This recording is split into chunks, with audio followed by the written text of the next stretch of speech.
CIS portal ઉપર જન્મ મરણ દાખલાની મર્યાદા વધારવા રાણપુર તાલુકા કોંગ્રેસ સમિતિની માંગ। રાણપુર તાલુકામાં CIS પોર્ટલ ઉપર મહિને માત્ર 20 જેટલા જન્મ મરણના દાખલા નીકળતા હોવાના કારણે નાગરિકોને ભારે મુશ્કેલીનો સામનો કરવો પડી રહ્યો છે। આ સમસ્યાને લઈને રાણપુર તાલુકા કોંગ્રેસ સમિતિ દ્વારા તાલુકા વિકાસ અધિકારીને આવેદનપત્ર પાઠવવામાં આવ્યું હતું। આવેદનપત્રમાં જણાવ્યું હતું કે હાલની વ્યવસ્થામાં રોજ માત્ર 10 દાખલાની મર્યાદા હોવાથી ગ્રામ્ય વિસ્તારના લોકો સમયસર જન્મ મરણના દાખલા મેળવી શકતા નથી।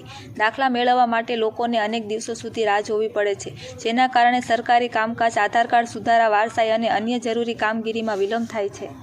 કોંગ્રેસ સમિતિએ માંગ કરી હતી કે જનહિતને ધ્યાનમાં રાખીને CIS પોર્ટલ ઉપર દરરોજ જન્મ મરણના દાખલાની મર્યાદા વધારીને ઓછામાં ઓછા 20 કે તેથી વધુ કરવામાં આવે, જેથી સામાન્ય જનતાને રાહત મળી શકે। રાણપુર યુથ તાલુકા કોંગ્રેસના પ્રમુખ પરવેશભાઈ કોઠારીયાએ જણાવ્યું હતું કે જો આ પ્રશ્નનો તાત્કાલિક ઉકેલ નહીં લાવવામાં આવે તો આગામી સમયમાં ઉગ્ર રજૂઆત કરવામાં આવશે। તાલુકા વિકાસ અધિકારીએ આવેદનપત્ર સ્વીકારી યોગ્ય કાર્યવાહી કરવાની ખાતરી આપી હોવાનું જણાવ્યું છે। રિપોર્ટર હનીફભાઈ જાંગર, રાણપુર।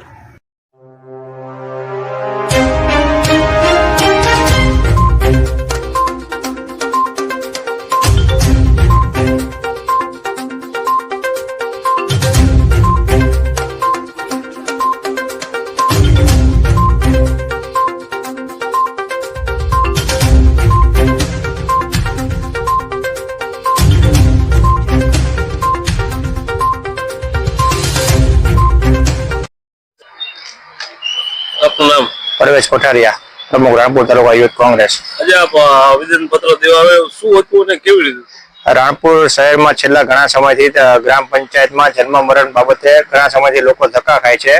આજે અમને ધ્યાનમાં આવ્યું એટલે તલાટીને પૂછપરછ કરતા કે ભાઈ લોકો ધક્કા કેમ ખાય છે? જન્મની અરજી આપી જાય છે, 15-20 દિવસ થવા છતાં દાખલો એમને કેમ નથી મળતો? એટલે તલાટી સાહેબ એવું કીધું કે ભાઈ અમને 10 મહિનાની 10 જ મંજૂરી છે ઓનલાઈન દાખલા કાઢવાની। અમે TDO સાહેબને આવેદનપત્ર આપ્યું કે સાહેબ રોજની રાણપુર ગ્રામ પંચાયતમાં 20 થી વધારે અરજી આવે છે, મહિનાને 400 થી 500 અરજીઓ આવે છે।